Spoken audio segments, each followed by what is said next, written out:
All right. Good morning, everybody, and welcome to Coffee with Casey, where we're going to take on market conditions, see what's going on around the Northern Virginia area. It's a strange time, and the reason why we're doing Coffee with Casey every Thursday is get everybody caught up on the market conditions, what's really happening.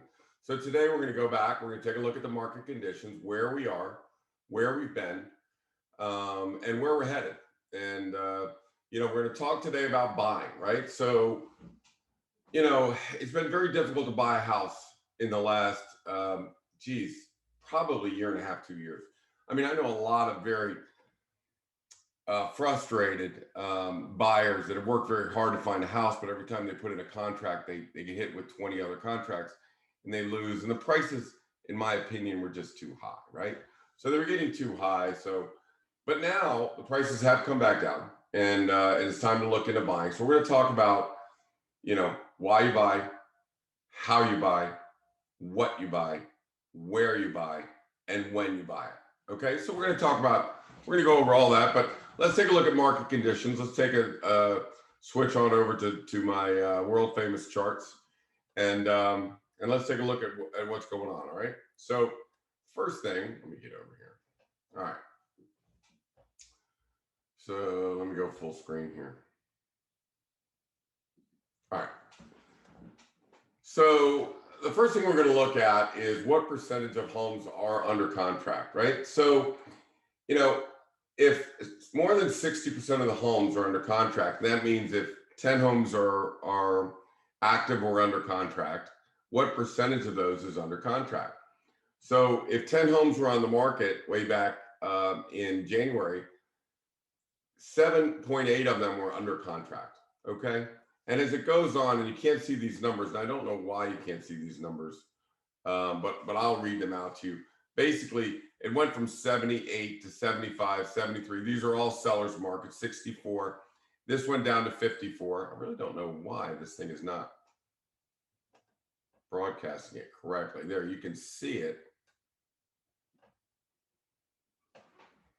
There you go. I think that's better. All right. So it goes 70% in April, 64 in May, 50. So you see it going down. It got down in August at 43%. Now, a buyer's market is anything under 40%.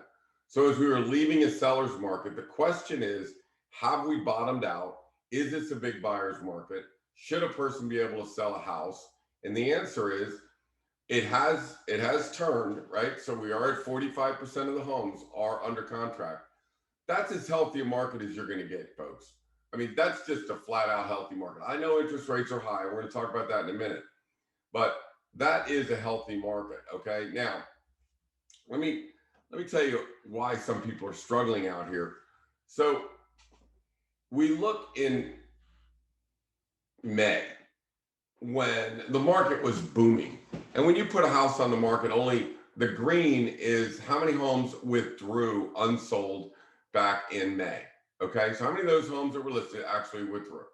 So it's 13% withdrawal rate, 10%, 8%. So you see very few houses withdrew. In fact, anybody could really sell a house. The whole key to that market was trying to get the most amount of money for those houses. So, but as you can see, most didn't, most of the homes sold. Now look at 46% of the homes, okay, in some of these markets in Vienna withdrew unsold.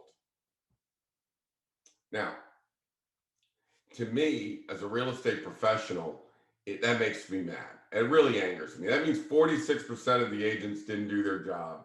I mean, I can see a withdrawal rate of 10% because some homes are just more difficult than others. Some sellers will not price it the way they should or do what they need to do.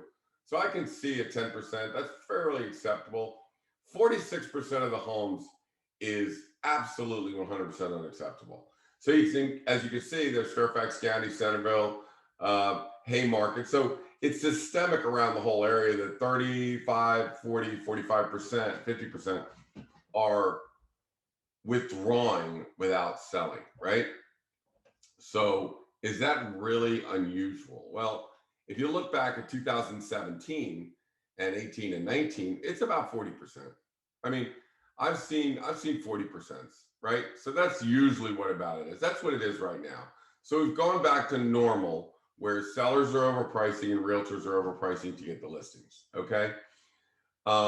This is a huge mistake. It always has been. I think it should be, this number should be down in the 10-12% withdrawal rate, not 40% withdrawal rate. So why is everybody withdrawing? It's very simple. Watch this.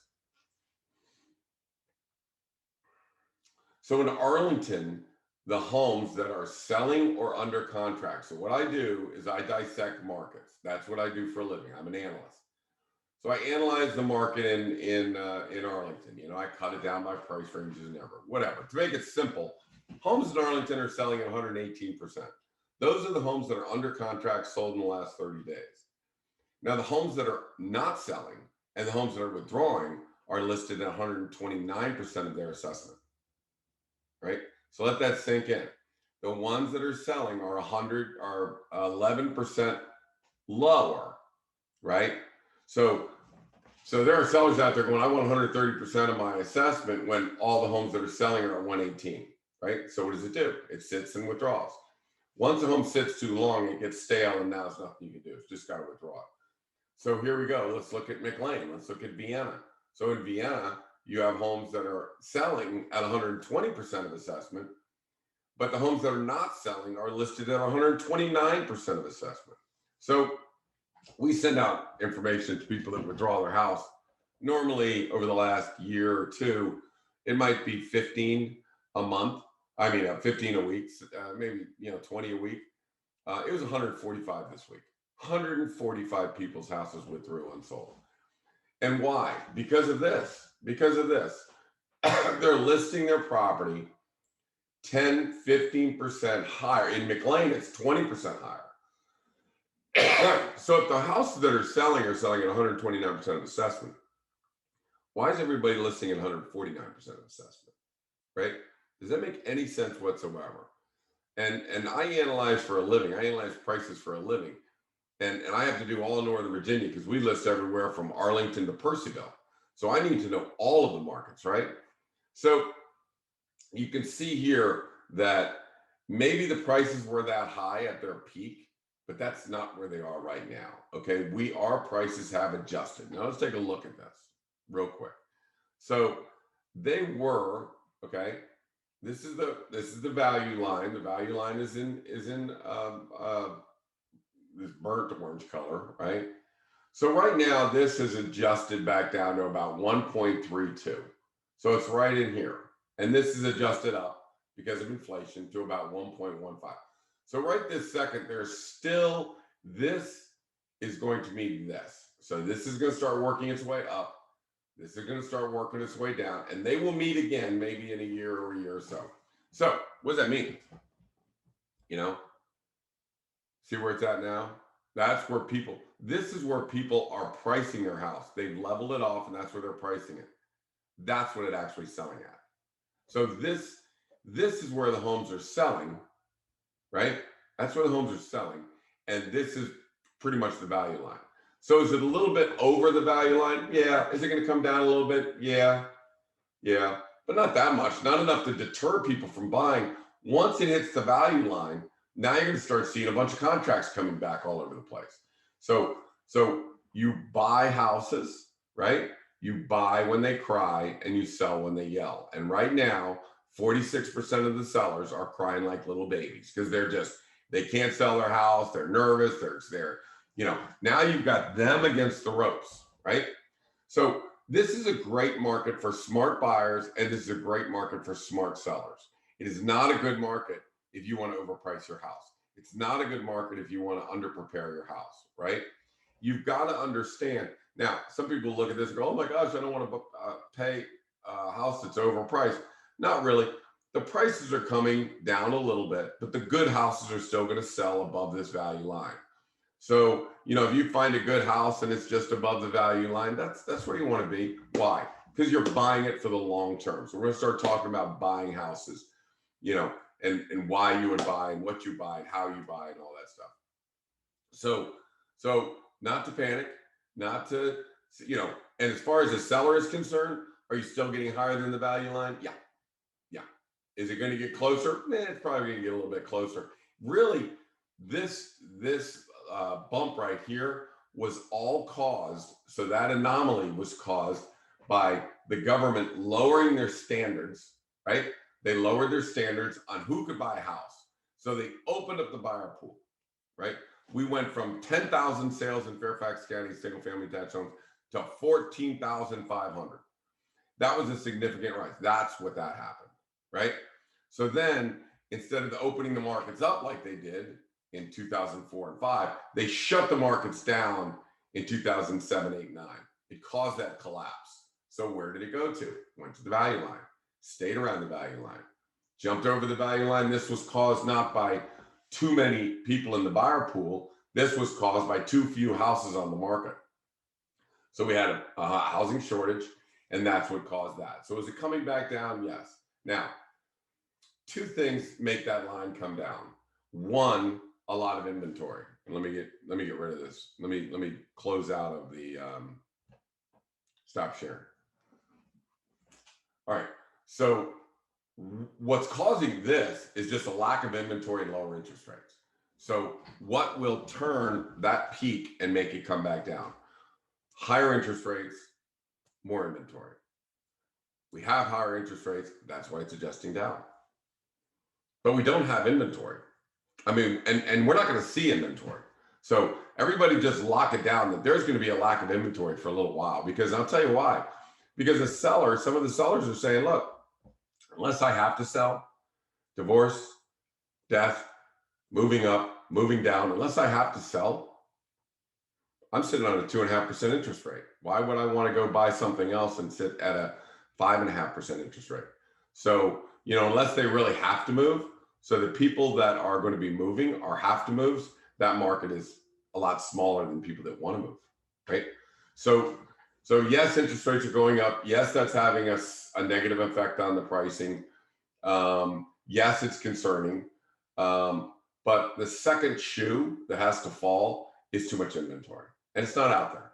And I don't see it coming, because I don't see the motivation for the sellers saying, oh my gosh, now is the time we want to go and, get a bigger house, get a smaller house, because,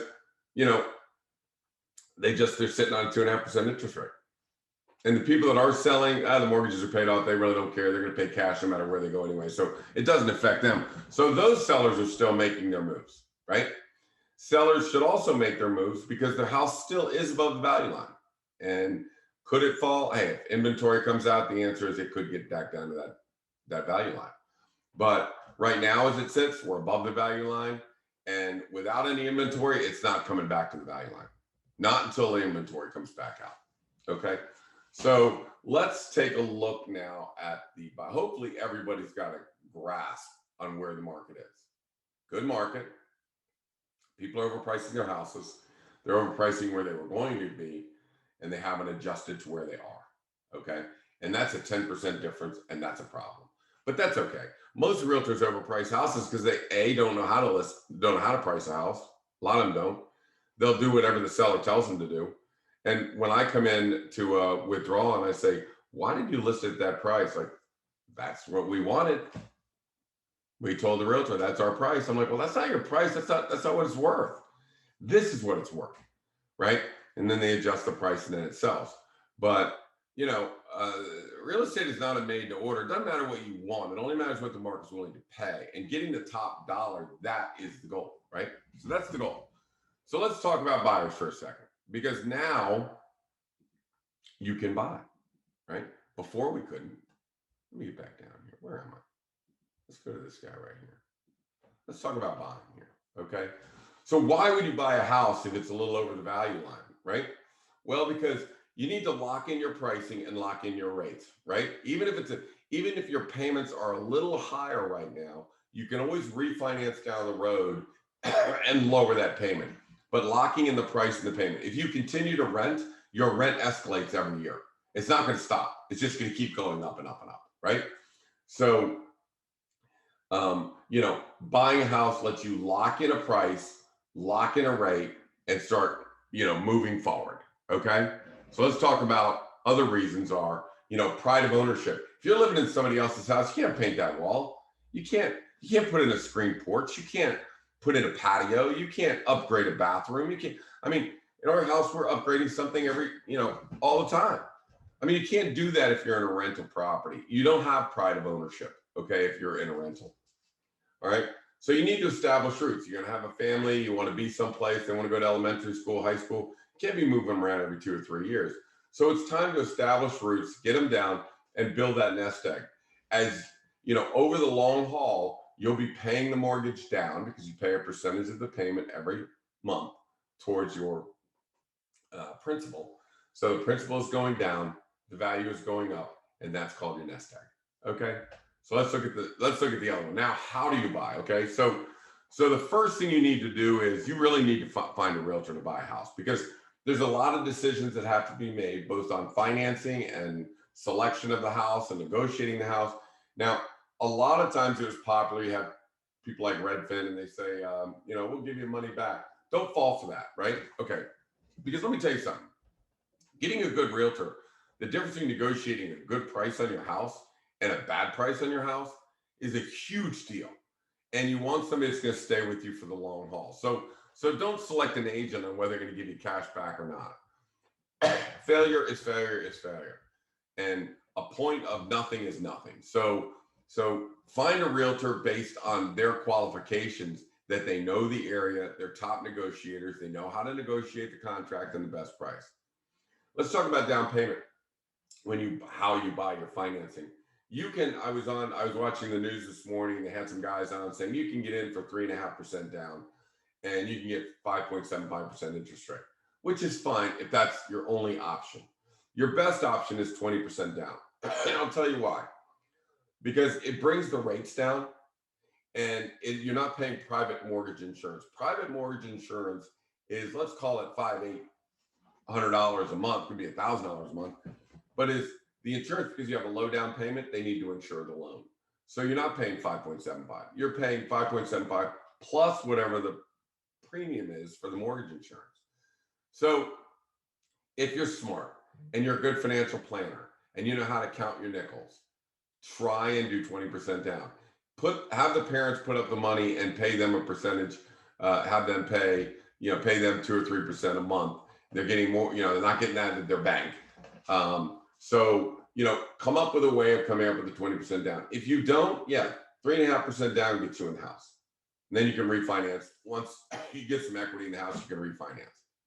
All right. You get fixed rate financing when rates are low. Okay. So 90% of the people got fixed rates when rates were at 3.5%. When rates are increasing, you'll see more and more of what's called the adjustable rate mortgages, right? I say 5-year minimum, 7-year maximum for those rates. So you lock in a 5-year arm, and those rates right now may be 5.5%, whereas the other rates are 6.5% or 7%. So lock in a 5-year arm, and that rate will stay fixed for 5 years. And then, and let me show you how this works. Then they will adjust to a thing called the LIBOR rate. So this chart you see, this is the LIBOR rate, okay? And you see it moves up and down. It's very sensitive, okay? But you see how every time in a recession it comes down, and every time in a recession it comes down, and here it came down. So what happens is after 5 years, you got a 5.5% adjustable rate mortgage. Well, if you did this in 2005 or 2006, and the 5 years went by, and then you had to adjust to LIBOR plus 2.5%, you would have adjusted to 3.5%. So anyone that says that adjustable rate mortgages caused the collapse or the financial problems in 2007 is wrong. They're not wrong. When the adjustable rates came out, people got in at 5.5%. When it adjusted to 3.5% or down from where they were. So it wasn't lack of the payments. The prices collapsed because the buyer pool was too big, then the buyer pool was shrunk. Okay. So that's what caused it. So feel comfortable with a 5 to 7 year arm. They're at 5.5%. Try and get 20% down if you can from your parents or anybody, and make it a business deal, right? And pay them a percentage of interest. And then when you refinance later on, you can pay them off. But that's my recommendation. Okay. Now, where are you going to buy a house? Well, let's say I work in Tyson's. Okay. Well, usually people buy a house 30 minutes to the west. Okay. 30 minutes from the employment center. Why? Because you can buy twice the house. The farther out you go, twice the house. When I'm selling a house in Vienna, we market to people in Arlington. Why? Because a $1.15 million house in Vienna costs $1.45 million in Arlington. So we literally go out and get our buyers coming in from Arlington. They need good schools. They need a good community. They work downtown, 30 minutes out. That's in Vienna or Oakton or something like that. So where do you look? Usually you look 30 minutes away, to the west. Some people like to drive more. Some people will pay for convenience, but most people will be 30 to 40 minutes away. You want to find a community that you like. Schools are the number one priority. Okay. So you want to be in good school districts, whether it's elementary school or intermediate, and not really intermediate as conversation because they're so quick, but it's high schools, right? And don't look at greatschools.com for what are the best schools. Go to US News and World Report, where they focus on what is the college readiness, what are the test scores, that kind of thing. So look to US News and World Report for what are the top schools in the state of Virginia, which is where we work. All right. The other criteria is just transportation access. I mean, how quick can you get to major highways and thoroughfares? People want to know how quick we can get to airports. There's a lot of people that, work here, but they fly for a living and they want to be somewhere close to, and that's why Vienna is good. It's halfway between Dulles and Reagan National, Oakton, that kind of area, Oak Hill, Fair Lakes area. So that's another criteria that we have. Okay. So transportation access. So that's where you're going to buy. Now, when are you going to buy? If you see buyers running this way, you run that way, right? Be the contrarian. As everybody else is going, I don't know about this, I don't know about that. That's when you buy. You know what they're doing? They're crying. When people are crying, you should be buying, right? That is, when the markets go down, that's when people move in. Now, how far the markets go down, nobody will know. You'll never hear the bullet. Just like they say in the Marines, you never hear the bullet. You'll never know. I mean, it moves fast. Okay. So that's why I do this show every Thursday morning, kind of get everybody up to date on where we are currently at, and what are the dynamics that will force the market up or down. But what you really want to do is, now is a great time to get out and buy, and the reason for that is you can buy. You couldn't buy in May.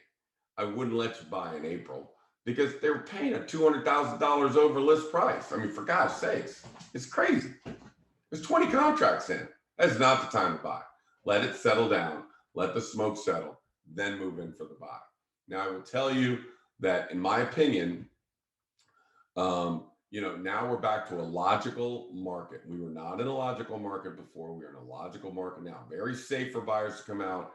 And in fact, they are out. I mean, we have a house launching in Lakeville this weekend, and there's already 10 scheduled showings. That will double when we activate it tonight. So we'll have 20 showings. That's 20. That's a good solid market. So you don't have to worry about prices collapsing or anything like that. There are buyers out there, but I will tell you the buyers are a little more cautious, which is fine. Until they find a house in Lakeville where they need the pool, need the lake, need the schools, need to walk to elementary school, want to be in a good solid community. Those are people that, may bid it up a little bit, but it is what it is. But you can find houses. So our advice to sellers is, hey, let's price it where it should price, attract a lot of buyers, get solid contracts and have backups. That's advice to good sellers. That's smart. But a lot of people are overpricing. It sits. And then they drop it. Too late. It sits. They drop it again. It's sitting, right? Those are the houses you want to move in on. You want to buy, take advantage of other people's mistakes. So as soon as we get a buyer, we're looking at homes that have been sitting on the market. We're going to go raid those homes, right? Because that's what you're looking for. Also, what did I just say earlier? That we're sending out, there's 145 withdrawals in our market area. That's a lot of houses. That's big inventory. So when you start searching for your house, don't just look at active houses. Look at homes that were on the market, and don't search by list price. Search by, what the assessment should have been, right? So let's say I'm looking for a $1.15 million house. Then I'll look for homes that were assessed somewhere between 900 and $1 million, and they overpriced them. Then when you come in, the home is really worth $1.15 million. So now you can come in and buy one of those homes. So, and we prove the value of the house when we walk in the door. So we don't have to worry about trying to anger the seller. We tell them what it's worth and we prove it. Okay. So when do you buy? Now is a great time to buy. You want to get the adjustable rate mortgages when you do. As your family's expanding, you're going to need more room for your family. But you want to wait until you're financially secure, until you know that not only do you have a job, but if something happens at that job, you could get another job. When you're financially stable, you have reserves.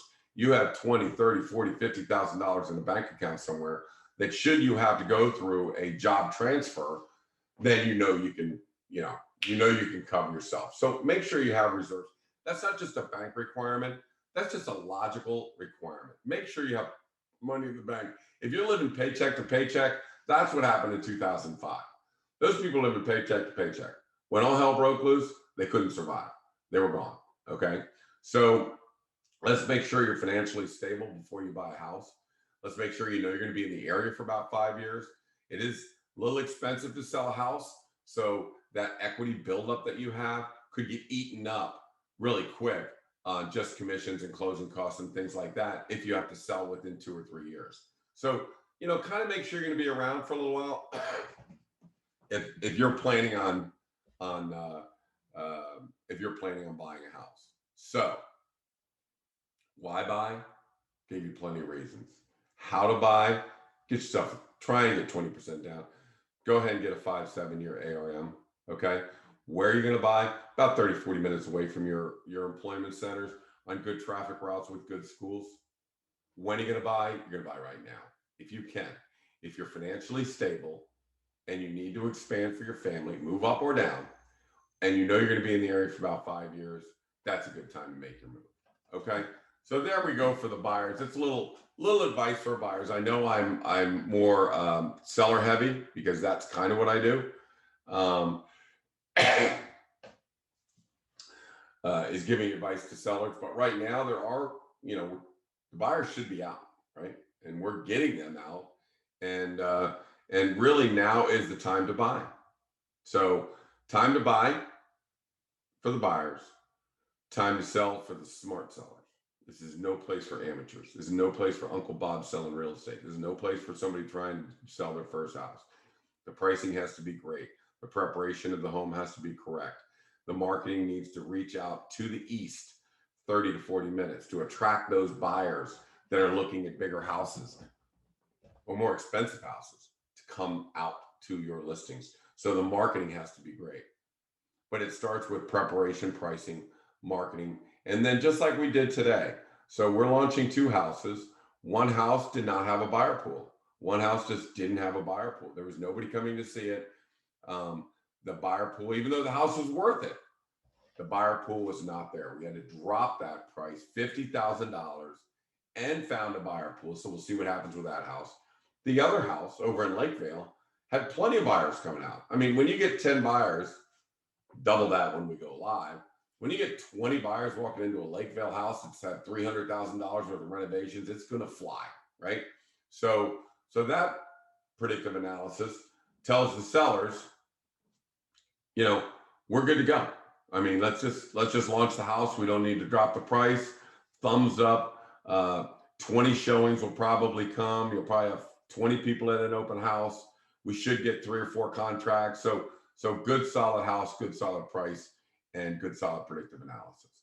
So that's kind of the market in a nutshell. Those are the how, when, why, where, and what's for the houses for buying a house. And I will be back next week to keep you guys up to date. But I will tell you, the market is moving. It's great for the smart sellers. It's great for a smart buyer. Okay. This is no place for the weak at heart. I was talking with one of my agents, say, well, a person said, what if interest rates keep going? And, they're up there in 8 years, they're still at 7, 8% or 9% or 10%. I'm like, it's buying a home in for everybody, right? There's a risk reward. There's a risk reward. You got to be willing to take a risk for the reward. But pretty much everybody's parents all bought a house. Everybody, you're going to have to buy a house sooner or later. Now is the time because you can. My name is Casey Samson. You've been listening to Coffee with Casey. You can catch me at 703-508-2535 or Casey at CaseySamson.com. We'll see everybody again next Thursday at 10:30. Bye now.